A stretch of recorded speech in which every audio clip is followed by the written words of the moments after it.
Now, the last of our talks is about elitism, British modernism, and Wyndham Lewis, and it's by me.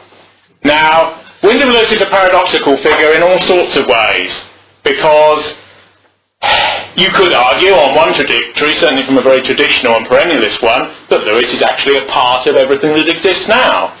He was an ultra-modernist and an arch-modernist. Indeed, he founded the only meaningfully indigenous modernist movement called Vorticism in these islands. And yet Lewis was also an ultra-right-wing and hierarchical figure. So in a way, my interpretation of Wyndham Lewis, who died in the 1950s, and so we've now got quite a perspective on him of at least half a century, is that he was a man who believed in a right-wing version of what we can now call the modernist project. Now, what did they want? One of the ironies and conceits about modernism is that it's in some respects new. It's been around since the middle of the 19th century, and there are predecessors in all sorts of currents of art that predate that. Lewis believed in a Promethean way that the world could be made again. And this was because, in a sense, he was a Nietzschean, and one of his first published articles was The Code of a Herdsman. And this is the idea that the artist comes down from the mountain and communes with the masses, often by using masks, often by using stratagems, often by manipulating them, by bullying them, by attacking them, by working on them, and trying to raise them and their level. One of the things about Lewis is totally opposed to entertainment, quote unquote. And the idea that the artist has to sell himself to the mass of people, particularly through commercial middlemen. This has had an unfortunate consequence, because a large number of Lewis's books are entertaining and very readable, but many of them are deliberately rebarbative and are an attack on the audience. The Apes of God is an attack. Childermass, for example, which was published in 1928, and is the part of an enormous sort of tetralogy, only 3 parts of which were written, and his attempts to deal in a Heideggerian way, without any of Heidegger's discourse, with ultimate matters of life and death and purpose. Lewis was a great artist, flawed in some ways, but great because he attempted to reach the stars. His view of art was almost that it should be a religion for secular, postmodern man. He had an enormous amount of energy. He wrote 50 books, he painted at least 200 very large canvases, a significant number of which are in the Tate Gallery and elsewhere, and owned by major museums across the world, like the Guggenheim, the Peabody Museum, and so forth. He's probably the only figure that we have in early 20th century British high culture who combines painting and writing, very different discourses that come out of completely different parts of the brain, in one individual. He comes out of the 19th century. He knew virtually every major cultural and artistic figure in the British Isles and beyond during his lifespan. He met every great modernist from Picasso onwards. He met every great politician, including Sir Oswald Mosley, with whom, of course, he was reasonably intimately politically associated. One of the reasons Lewis is less fashionable than the Gang of Four, as they're called, namely Yeats and Eliot and Pound, the men of 1914, was because he has never been forgiven for some of the political discourses that he came out with at particular times. Now, this is rather remarkable, because Pound was put in an insane asylum after the Second World War, where the poison of alleged treachery to the United States of America by virtue of his allegiance with Mussolini in Italy was virtually sort of burnt out of him through sort of heavy-duty shock treatment. And Eliot went into the bosom of the Anglo-Catholic, Anglican and Tory establishment in this country, despite his American birth.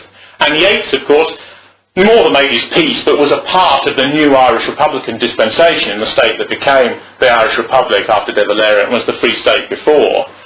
It's arguable who was the more right-wing amongst these particular people, and Yeats in many ways really can't be considered to be a modernist, although he was most alive to Lewis's talents at certain times, partly because of his extraordinary ability satirically. And Yeats deeply admired that tradition from Swift through to Lewis, and that canvases a sort of negative, harsh, critical, and yet poetic discourse in art culture, which manifests itself through the savagery of an evil in war, through the poetry of the Churchill of many centuries ago, who was a member of the Hellfire Club, through Nash's prose, for example. Lewis is an outsider, and he always styled himself as such. He adopted various strategies, which in turn relate to the wearing of masks, and in further go back to his little credo, the code of a herdsman. One of the masks that he liked to wear was that of the enemy of received values and opinions. And although it wasn't entirely articulated in this way, he fought against liberalism in the arts and in general culture all his life. In 1926, he wrote a book called The Art of Being Ruled, which is a genuinely extraordinary book, because he predicted many things which were so far off the agenda then that very few people had thought of them. And indeed, this book was regarded as slightly madcap, even in its era. It looks at theories through George Sorel, it looks at theories through Charles Maurois, but in the end, it's Lewis's thesis that ultimately, in the West, if we don't watch it, and it had partly arrived in Weimar Germany and contemporary pre-Depression Britain anyway, we will have left-wing capitalism. And this was a heterodox and absurdist thesis in the 1920s, which people, partly sophisticated Marxian critics and so on, laughed to scorn. But we have all around us a global, itemised, left-leaning capitalist order. And Lewis's real view was that you got this strange combination between thinking that conservatives of a more rigid type, of a less modernistic and futurist and energy-based type, as he would configure it, have always been bemused by. Even politically today, you sense this, that many conservatives think that they're sort of running the world, and yet they're alienated from the very streets that they walk through. And they have this odd double take in relation to reality. They feel that culturally, instinctively, they've lost everywhere, and yet history tells them that they've triumphed over communism, over state socialism and dirigism and so on. But Lewis's real point is that the market is the greatest egalitarian leveller that has ever been developed, and that more rigid and quote-unquote conservative structures stately to enforce egalitarianism aren't really necessary, because the market will do it for you. If you decide taste, or concepts of beauty, or honour, or national pride, or elitism, or voluntarism, and you have a plebiscitary vote through tickets of commerce via the market, you will always get a lumpen and a reasonably levelled down and dribblish answer. Now, Lewis's career began really with his studentship at the Slade College of Art, which is now part of University College London. The most famous fellow student when he was there was Augustus John, whose sister Gwen John was also a famous painter, and in turn was Rodin's mistress for a while. Now, they clashed quite considerably, and Augustus to this day is regarded in a sense as an academic artist. Freed up maybe, romantic and energetic in spirit, but still largely loyal to naturalistic portraiture and traditional Western art. Lewis broke, even when he was a sort of lay student at the Slade College in the centre of London, with all of that. Lewis was probably linked conceptually to the formalists and constructivists in pre-Soviet Russia. We're talking about the proto-Soviet revolution of 1906, long before the Bolsheviks had even been heard of on the world historical stage. Now, the interesting thing about Lewis is that Lewis creates for a period the most savage and the most modernistic art possible. And in a later phase, he rejects it. Because in the early 1950s, he published a book called The Demon of Progress in the Arts, which has never been reprinted, incidentally, and which is actually a criticism of many of the tendencies that he himself helped to create 50 years before. But the criticism is because his view of culture is essentially energy-related and discourse-riven. He believes that you can take modern culture and adopt a rightist view of it by hierarchicalising it and by dinning it into the masses through every organ of propaganda. He basically believes that you can have a right-wing modernist culture, essentially. When he saw that by the middle of the 20th century, modernism, which initially a lot of liberal humanism was reluctant to touch, and except for isolated individuals, reluctant to embrace in the way that we now have. If you step back and watch a television screen today about art and artistic matters, people will tell you that the Turner Prize is received culture, is the culture that New Labour and Cool Britannia endorses. You have to step back in time when these sorts of discourses which have led to that point were much more fugitive, much more formative.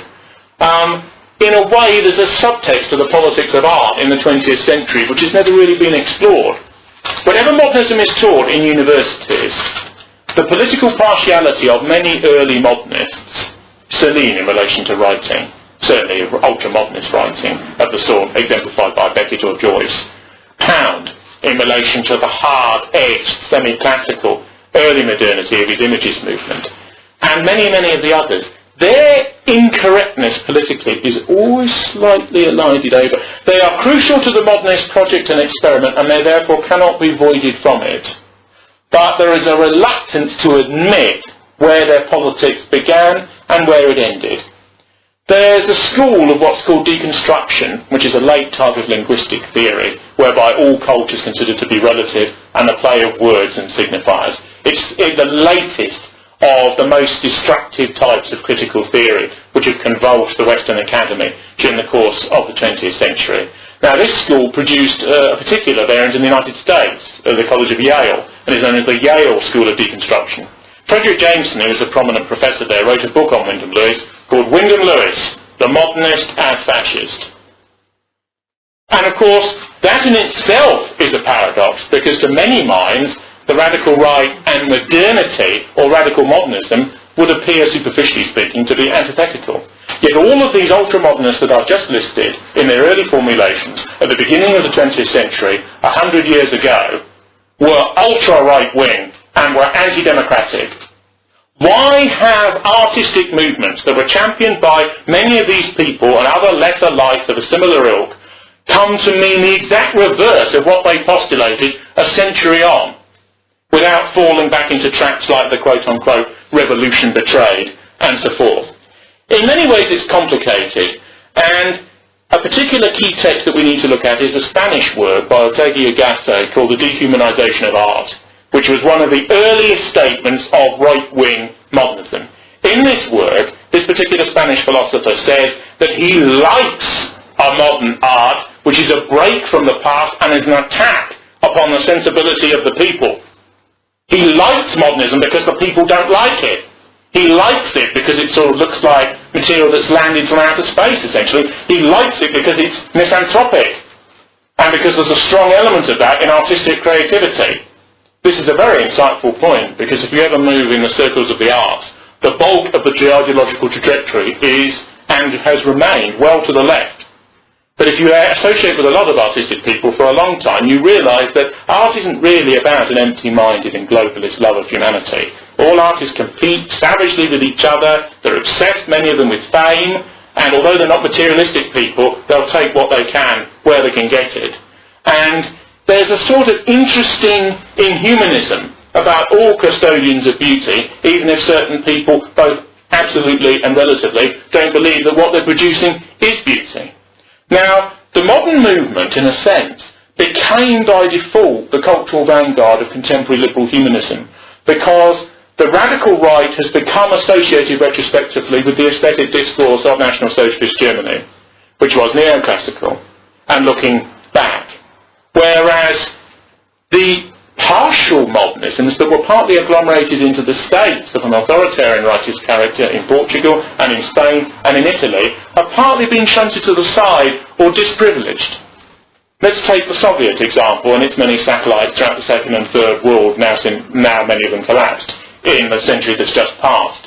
Soviet art, up until 1928, embraced the most revolutionary and the most radical and the most destructive currents of prior form, and brought them all in, despite Lenin's avowed personal distaste for a lot of it. But he welcomed these modern movements that they broke up that which existed before, because before you build a new house you must dynamite what's there before and put in new foundations so that there can be a new structure. There's a famous conversation between Gorky and Lenin, where Gorky allegedly said to Lenin, "What do you think of all this modern stuff?" Colloquially, and Lenin said, "I can't stand it, but we must support it because it destroys."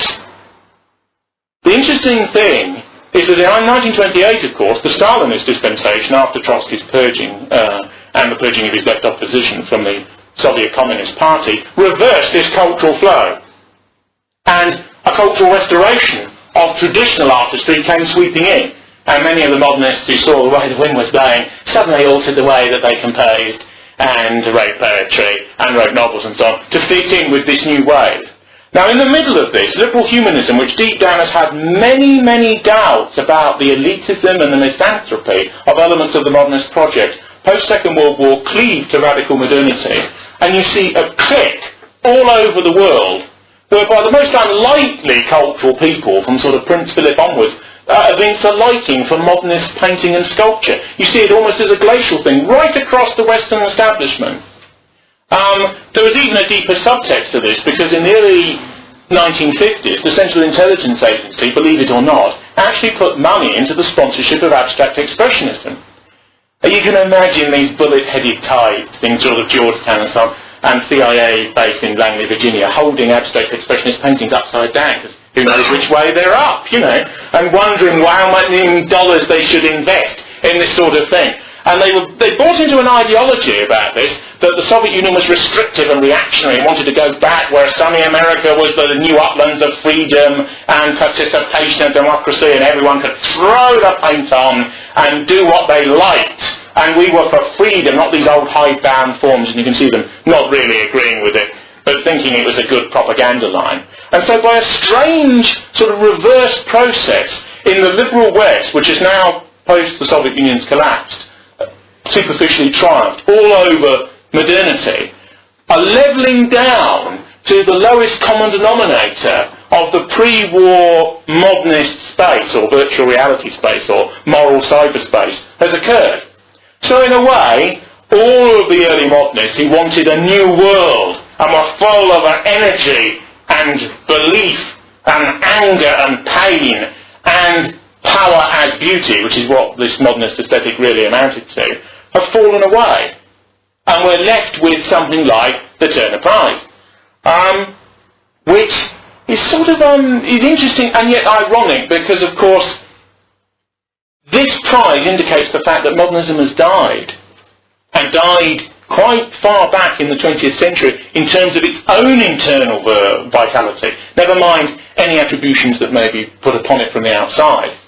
There's an art critic and academic and curator called Susie Gavlik, who's married to John Russell, who's quite a well-known art critic and historian. He was art critic on the New York Times for many years, wrote books on Seurat, on Bacon, on this sort of thing.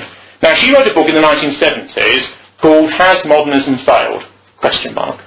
And like a lot of academics, she couldn't make her mind up. So she presented the case, and she had presented the evidence, and she left the sort of the terminal paragraph, the one where you have to bite the bullet and answer the question, has modernism really died? Vacant. But it was quite clear from the profiling of the evidence that the belief that there could be a new world, that man could be energised and transformed by art, that art could be meshed with technology so as to create sort of cyborgs of the real or the hyper-real, and that we could take a new evolutionary leap by virtue of these sorts of discourses, characterised by Vorticism, Britain, Cubism, France, Surrealism, France, Expressionism, Germany, Futurism, Italy, and so on and so forth, with all sorts of various tendencies, has failed and hasn't come to pass. With a movement like André Breton's Surrealism, an enormous number of shards and interconnected sort of revolutionary and pseudo-revolutionary movements came out of that as it collapsed. Lecturism, situationism, tiny little groups of small numbers of people, but actually strangely influential, because when many of the Paris students rioted in 1968, and this is called a New Right group, and of course the New Right as a conception was essentially, if things have a foundation created by Alain de Benoit and other intellectuals of the ultra-right, as a response to the rioting in 1968, because these people had taken over the streets and were rioting with the CRS, and blood was flowing in the streets, and they were putting slogans on walls saying, imagine, or we want everything to be different, or a revolution against all values that currently exist. An odd take, if they but knew it, on a Nietzschean phrase of more than half a century before. And so these students were replicating radical modernist ideas, albeit at the level of street slogans, and don't forget, graffiti on billboards now sells in Sotheby's. Today, I've been in exhibitions in Sotheby's and Christie's and Bonhams and Carter's and Phillips and all the others, and graffiti art it's called, is there. Praised by liberals as an expression of the urban masses and the vitality of lumpen proletarian exclusion. aesthetically stated. And so a trajectory that begins with hierarchical elitists who wanted a new world has ended with the art, in quotation marks, of Basilids and of Basquiat and of these sorts of people. For those who don't know, Basquiat was a sort of mulatto rent boy and drug addict who was taken by Andy Warhol and made into a considerable artist. And this was brought into considerable in terms of financial access to profit through the selling of his texts of oppression, which consisted, I could do one now. I could do a Basquiat for you. You get a big piece of paper, you have a couple of police cars coming to drag you away, racism, you have a small sort of black man being dragged off, and you write racism. And you put a little flower on the end to say racism allied to the possibility of sexual identity oppression. I want $40,000 for it. Well, and somebody would stand in between the person who wants to buy it and say, you're buying into pain, you're buying into redemption, you're buying into modernity. It may actually not really be your taste. You may actually think it's rubbish that he pulled up in 10 minutes. But buy into it because it might be worth something in the future. And at the same time, it relates to ideas about art. And one of the interesting things about modernity, and Lewis's role in it, which we shall get back to in a minute, because modernism has to be discussed in a way, because it's an extraordinarily complicated area, and Lewis is a very interesting and problematical figure, the one and the other. But what modernism has led to is a fracturing and a dissonance of things and of prior organic forms. It released an enormous amount of energy. It was a volcano and an explosion. It has now died. It's really died in our art for about 40 years, because when the Turner Prize goes to the sun and replicates to the masses who know nothing about art whatsoever, that this is the coming stuff, it's several levels of lies and mendacity piled on one another. Damien Hirst, that's taxidermy. It relates to the ready-made. Warhol did that. The Dadaist after the Great War did that. Duchamp specialised in that. Duchamp went to a gallery with a urinal which he just bought in a Parisian flea market and said, this is art? And the chap said, well, I'm not quite too sure about that. And he said, look, I found it, it's purposeful, it's in front of me, we use it for a physiological purpose, how dare you deny in your authoritarian subjectivism that this is art? And the bloke said, how much do you want? And that's how it started, you see. But they say the Turner Prize is original. Let's look at The Unmade Bed by Tracy Emin. Now this again is a form of a ready-made. It's again a form of a text. I've had a life, I've had this abortion. And not me personally, Tracy Emin, And there's a degree to which I've had this done to me. Notice that this is an inversion of every artistic credo, because art is something you objectify outside yourself. It's not something that's done to you. It's something that you leave. You leave an object. You leave a trace. Even to use Beckett's terminology, you stain the silence. It's external to oneself. She just says, I'm in pain. And that sort of thing. It's considered almost an artistic statement, or this is my unmade bed. One of the more interesting ones, though, in this sort of dying world is something called Mark Quinn. Now, many of you who've wandered around Trafalgar Square recently will have seen something by Mark Quinn, because on the fourth pedestal, which they can't decide what to fill, he has a 13-ton sculpture of a pregnant thalidomide woman. You must have seen it if you've been to Trafalgar Square. It's called, it's Alison Lapp, who's pregnant and thalidomide. And naked. And naked, even better. And in a way, what Quinn is doing is Quinn is actually, in a strange way, this will be denounced 50 years ago by ultra-left critics within modernist art. He is actually smuggling in certain representational and neoclassical features, even as mockery, into the discourse. You have to understand that in the middle of the 20th century, partly because of the Second World War and its aftermath, there was a hysteria in the contemporary arts. If anyone painted in a representational way, they could and were hounded out of colleges. They were howled down at conferences. Certain of the art was, in a sense, disprivileged to the degree it was conceptually destroyed, even if it still exists in some garage or attic somewhere. Anyone who said that they were in favour of beauty was regarded as, quote-unquote, a Nazi, or a conceptual Nazi, or an aesthetic Nazi.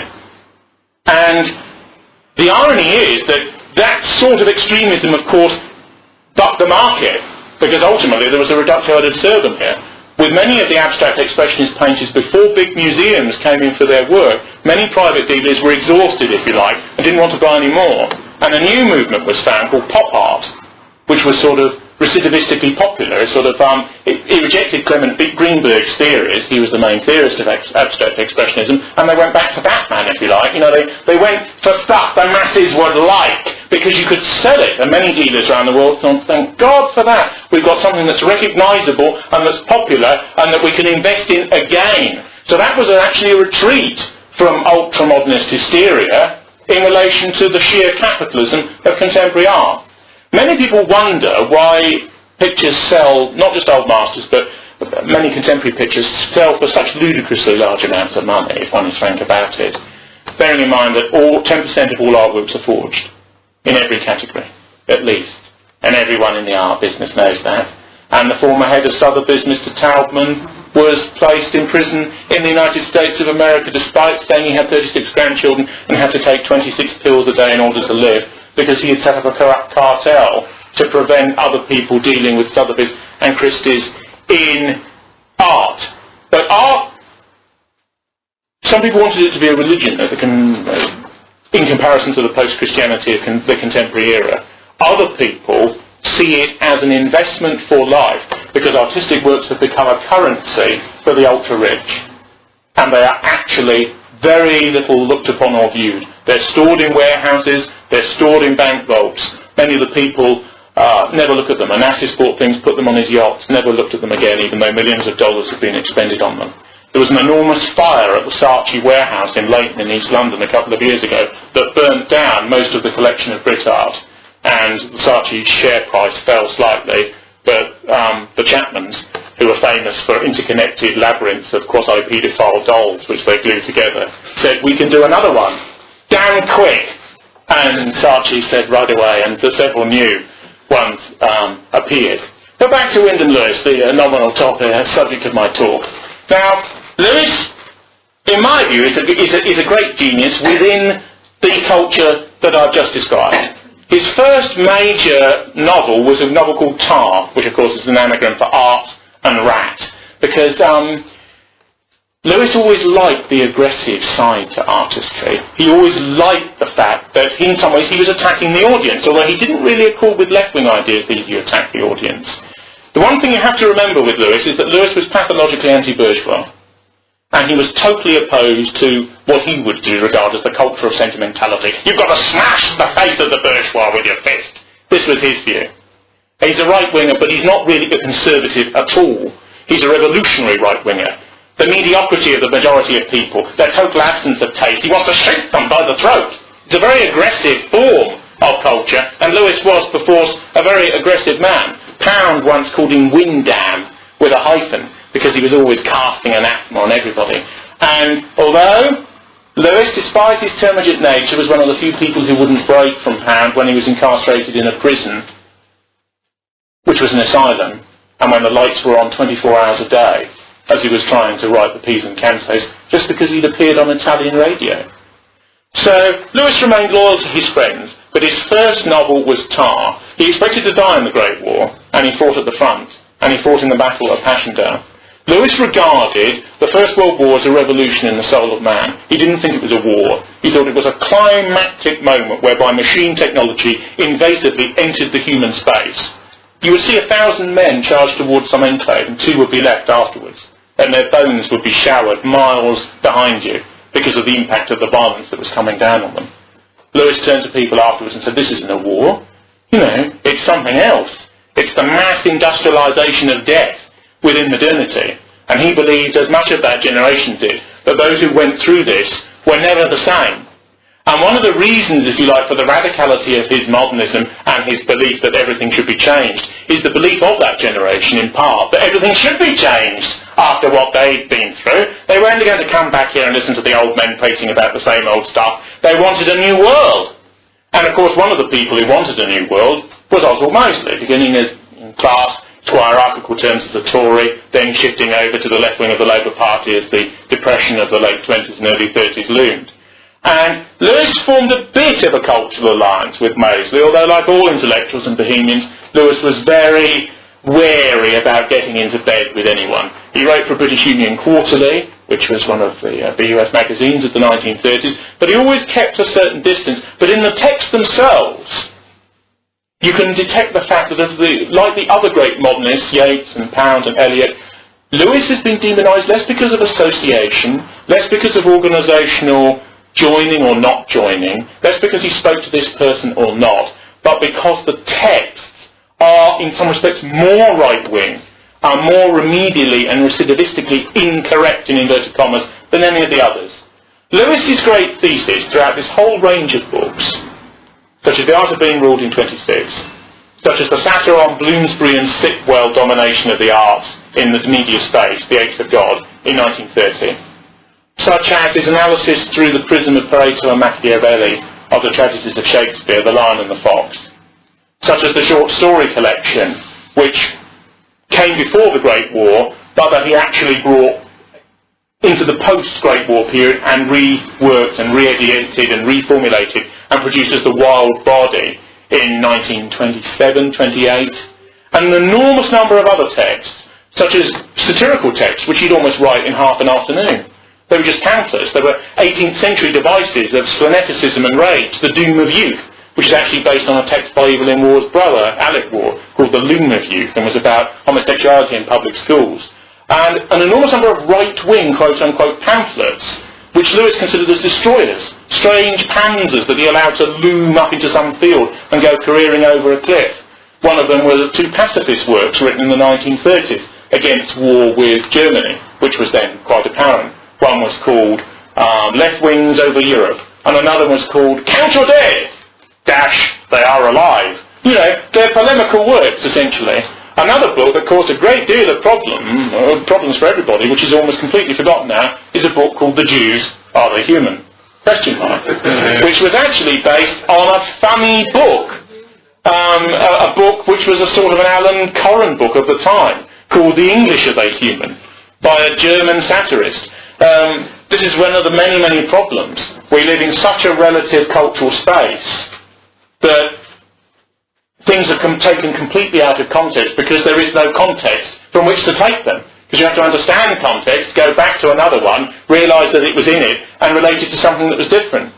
Another very controversial text about race called Paleface, which is an attack actually on the cult of the primitive in the works of people like D.H. Lawrence.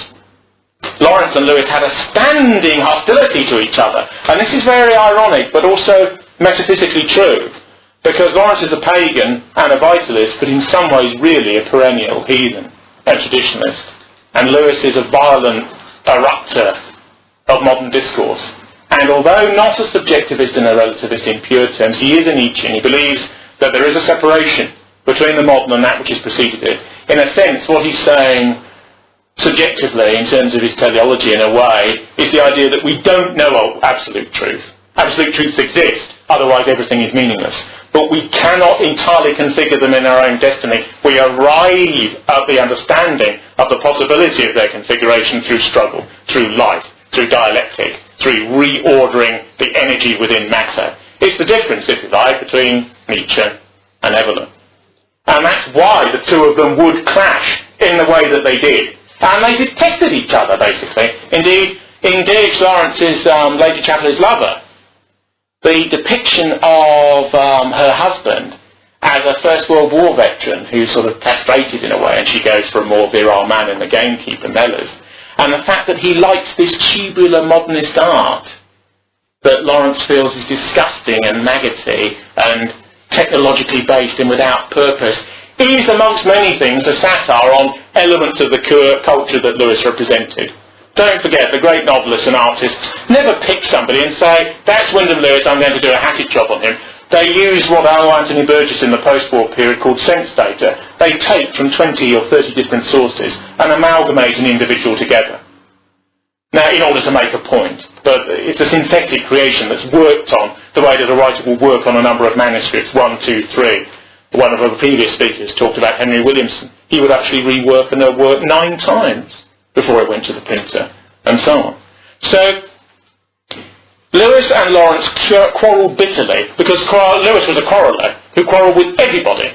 And one of his first cultural manifestos and explosions that launched the Vorticist movement, with Pound and others, with Saunders, with Dismore, with Roberts, and with all sorts of other people, Nevinson, who later went with a futurist current more closely aligned with Marinetti, was one of the most famous and infamous magazines in Britain in the 20th century. It was called Blast.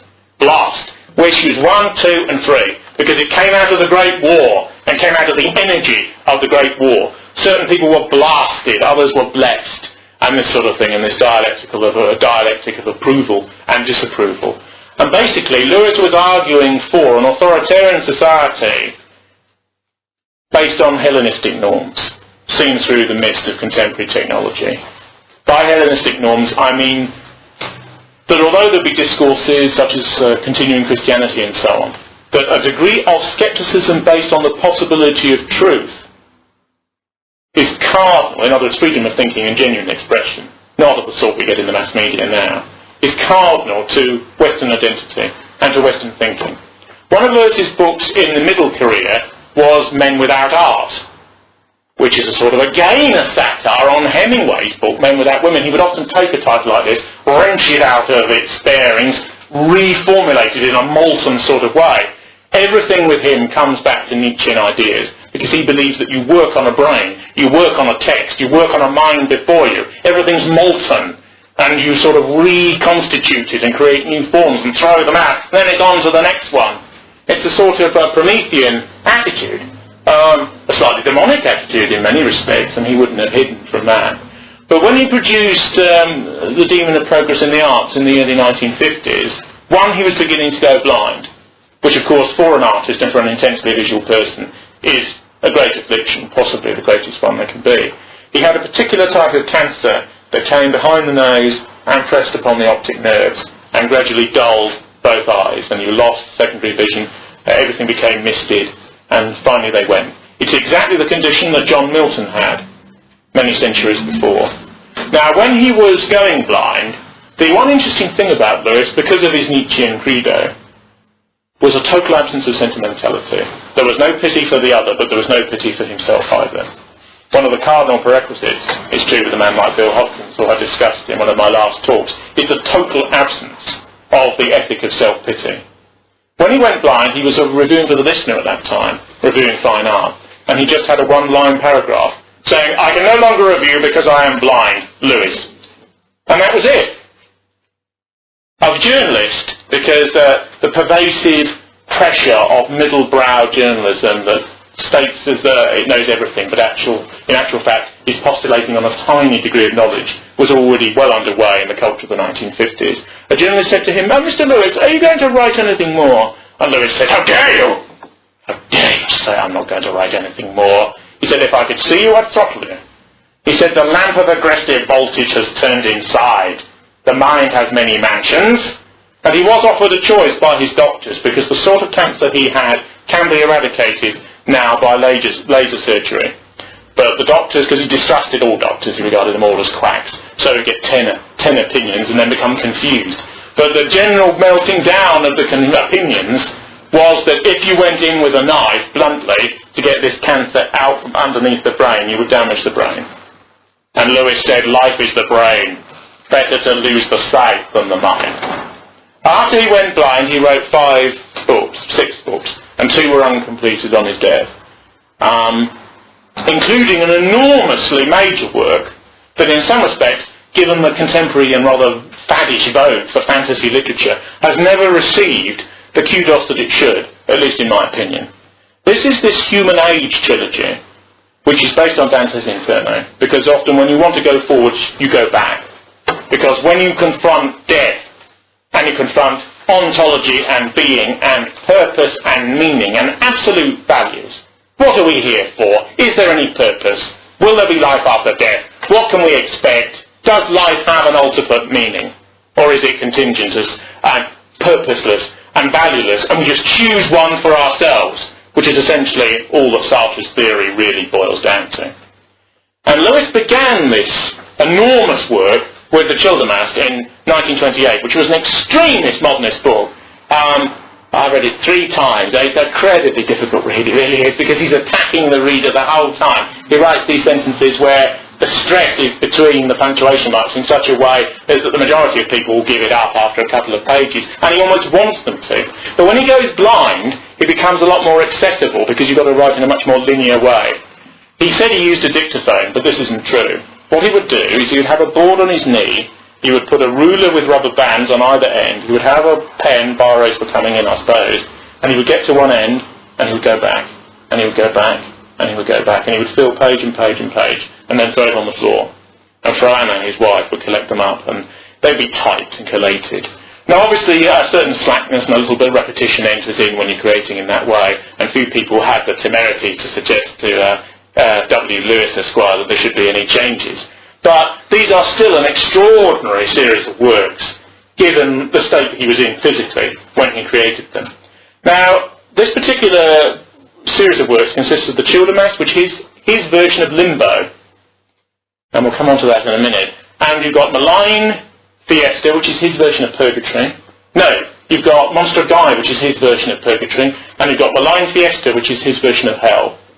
Lewis is very interested in hell, and fascinated by it. And the devil in the human age is Samael. That's the diabolical personification, who paradoxically, in a sort of reversal of the figure known as the devil's advocate in the Roman Catholic Church during the period of ordination before somebody, like the previous pontiff, is going to become a saint. Lewis argues against his own positions because he gives many of his best positions to Samael and then argues against them in the work. If you ever come across it, the avant-garde 60s publisher Jean Calder published Malign Fiesta, and it is an unbelievable book, in my opinion. Towards the end of his life, residually, his mother's Catholicism loomed rather large. For most of his life, of course, he'd been a nominal atheist because of his Nietzschean predicus. But as death approached, and because of his reception by Catholic priests in Canada, where he was in exile during the Second World War, partly as a protest against the war, partly as a result of sort of looming financial chaos, and a desire to get out of Britain. Because in a way, he'd warned against the looming war for 30 to 40 years. And now it had happened, he didn't really want a part of it. He wrote a novel called The Vulgar Streak, which is about forgery in the arts. The idea of forgery always fascinated Lewis, and the idea of fakes and how people can buy into it as discourse and aesthetic value. There's also a book which he wrote, which is in Penguin Classics, Penguin English, modern Penguin Classics at this moment, which is called Revenge for Love, and which is an anti-communist satire, one of the more humanistic books that Lewis wrote. It wasn't just anti-humanism in Fury, there was a more developed psychological side to his oeuvre as well. One also should mention his painting, which of course began to dwindle away as his blindness increased and became more severe. The paintings of the First World War hang in the Imperial War Museum, and most of them are in the public exhibition space. So if you're ever in that museum, which of course is based where the old Wyndham Hospital used to be, wander around and have a look. His most famous one is Canadian Gun Pit, because although completely British by adoption, he was born off Nova Scotia in his father's yacht. And there is something primordial and New World-ish about the energy that quite a few of these moderns had at the beginning of the 20th century. Canadian-American, in this context, makes no difference. Pound, Eliot, Lewis, all very different men, but they were the classicism of the old world coming back to the old world via the new world. And they did come back with some of its fire in the belly, it has to be said. But he didn't enjoy his experience in Canada and was pleased to return. He wrote a book of short stories about Notting Hill, which of course was beginning to be a centre of third world immigration, even in his time, after the passage of the Labour Nationality Act in 1948. It was called Rotting Hill, not Notting Hill, which was a joke between him and Ezra Pound at the time. I think the one text which demonised and did for Lewis's behaviour, post-war and pre-war, is a book he wrote almost in half a year, just as journalism, almost with the speed and rapidity of talk. And this was a book called Hitler, which he wrote in 1931 and was published by Chatto and Windham in 1933. He was invited, as many writers are, to go and see this movement that was making waves in Germany, to report, to produce a text and come back, and they publish it with just a bit of minor editing. And they did. And this book was one of the few books that actually contemporary British writers produced that was actually reproduced under Goebbels' ministry once the government had come in after 1933. Even though, as always with Lewis, because Lewis is always critical, always against, always sort of never completely supports any position, even his own, up to a point. As Nietzsche once said, believe totally in your own philosophy and then have the odd doubt, only to maximise the gap that you can then transgress when you return to the sureness of your own faith. So, as always, Lewis is a very uncomfortable man and a very uncomfortable bedfellow.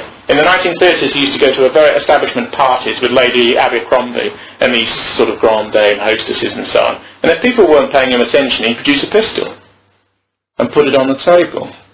And she'd come round, circling, and give him some chat and scoop the gun into her handbag. You know, but it was essentially because he was a sort of histrionic artist. He always wanted to be at the centre of the vortex. He founded the vorticist movement, and he always wanted to be at the centre of his own vortex, if you see what I mean. He did appear in many fascinating novels, even by people who hated his guts, and there were quite a few of them. There's a novel by Huxley, one of his sort of chrome yellow type novels, you know, with the sort of reissued in the 70s and 80s with Tamara de Olympica covers.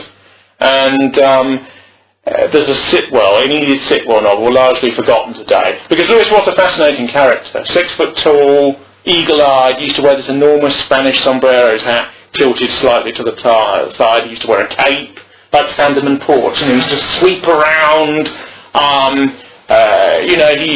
He once had a fight in Soho Square, the one with the pagoda in it, when T. Hill, who was a great man who died in the Great War and who was an ultra-conservative theorist of modernity, he all made a point that Lewis didn't agree with. So Lewis grabbed him by the throat. And Hume, who was an enormous lordshipman, had no time for any of this nonsense. So he picked him up, and people wore turn-ups then, and he put him over the spikes in Soho Square and left him dangling there. And he said that pagoda always looks different when you've seen it upside down. You know? So he was quite a character, and there's endless stories about him. His affair with Nancy Cunard, his affair with all sorts of other women, you know. There's a famous, he was into having intercourse with Nancy Cunard, then a painting came on her, he shoved her out naked into the street and got on with the painting. You know, he was a character, and very, very, very difficult to get on with. He also was in debt most of his life as well, because he had people dunning him all the time, bills coming in. He used to have flits between Kensington studios, you know, these news flats and so on. He'd have a studio at the back, and you'd hear some creditor be banging on the door at one end of the street, and you'd hear it, and you'd get skedaddle with the wife to another place, you know. So he was a bit of a rogue. I mean, he really was. He also took money from the British government and didn't entirely do all the paintings that he was supposed to do, and then he would on-sell them before they could go to other museums, and so on. So he was a rascal, in a way. He was very, very difficult with his publishers, and he was a man who was, as Poundley remarked, pursued by the Furies. The first book on him was by a poet called Geoffrey Grigson, who was a total fan and adored Lewis and so on. But Lewis insisted on writing it himself, because he couldn't trust Grigson and give him the proper hagiographical treatment. And when Grigson included a few criticisms, Lewis ripped it out of his hands and almost tried to eat it. And he said to him, once you came up against me, peeing against my leg, I should have seen you off with a stick, Grigson. And that was his first biographer. The most famous post-war biographers are Geoffrey Meyer and Paul O'Keefe. O'Keefe I know personally because he was chairman of the Wyndham Society for a while. And they used to meet in rather august solicitors' offices in Bertram's in the City of London well into the late 1980s. I once caused a lot of consternation, believe it or not, at the AGM of the Wyndham Society, because I got up and said, this society is based on a lie. And they went, what's he talking about? Who's that bloke? And I said, it's based on a lie. He said, because the reason this society exists is because Lewis isn't acceptable. And the reason he isn't acceptable is because he wrote the book Hitler and because he's right-wing. And they went, oh, he's a conceptual anarchist. He's metapolitically right-wing. You know, I said, look, well, he's deconstructively and modernistically right-wing, but in all essential purposes, he's a radical modernistic fascist, or he's fascistic. And I didn't use that word, they said, because the whole criticism that surrounds him is evasive of that. You see, there's a sort of black hole. It's like you don't mention the war, you know. You don't mention his political affiliations, because they're tiptoeing around it all. For people who want to examine the texts, Apes of God is available in Penguin, Revenge for Love is available in Penguin, the very pro-Islamic, actually, travel book, that's how it's described, what's it called, Journeys in Barbary, about his visits to North Africa, where he did unbelievable things. He insisted on tea in the desert. He insisted on dressing in great coats with scarves in the middle of the desert. The Arab study was totally mad, but they leapt into it, you know. And the Tar is available in Penguin as well. Tar is an extraordinary novel, a Dostoevskian novel in many ways, written in these sort of bullet sentences. In the first edition, he tried to change punctuation. He introduced the equals mark instead of semicolon and this sort of thing. That was done away with in the second edition. The publisher that published that was Edith's Press. There was a small press in the centre of Paris that published it published Portrait of the Artist as a Young Man by Joyce first, before anyone else did, because no one else would touch it. One publisher, Grayson & Grayson, a publisher that no longer exists, was sent a manuscript of Tar by Lewis, and they returned it saying, "We can't publish your book because it's too strong." Too strong. And Lewis almost had to be restrained from going round it, hurling a brick through the window of Grayson & Grayson, because he was like this. But that in some ways is a metaphor for his career, because he believed that art should be about strength and glory. And one of his great criticisms of the modernity elements of which he championed was the idea that our culture has become so wet and so effete and so self-critical and so implausibly plausible, and is terrified of making an affirmative statement about anything. And one of the theses of the human age is the cult of infantilism in the modern West, the cult of the child, the cult of the Negro, the cult of the outsider, the cult of the sexually inverted, and so on. All of which he anathematized and anatomized long before it became fashionable so to do. And so Lewis, as an artist and as a writer, is an American, a Briton, an Englishman, a Europeanist, a modernist who advocated ultimately the values of tradition within the vortex of force that he put forward. And I personally think he was a great man in his troublesome and vexatious way. His brain is preserved because he's one of these people who left his body to medical science. When Paul O'Keefe did the second major biography of Wyndham Lewis, called Some Sort of Genius, he went to one of these specimen labs in King's College, London, and they have preserved a section of the brain. W. Lewis, writer and artist. Then he got this computer number. And it's a section of the brain. You can see the tumour growing up underneath its base. It's an extraordinary photo. And the first 3 to 4 pages of this biography are O'Keefe describing this. O'Keefe's a lecturer in English from Liverpool. And O'Keefe's quite liberal, and this is in some ways a mildly liberal revisionist biography of Lewis. But it's fair to Lewis, and it's factually true. It uncovers many things. And the thing about Lewis that he prizes most is the courage. He goes on writing, he goes on thinking. To write is to think and is to be Western, and is to be part, even as a radical modernist, of our tradition. When you're poor, when the lights have failed, when you can't see, when you can't even see what you're writing, you go on. I commend Wyndham Lewis to you, A British Modernist Life. Thank you very much.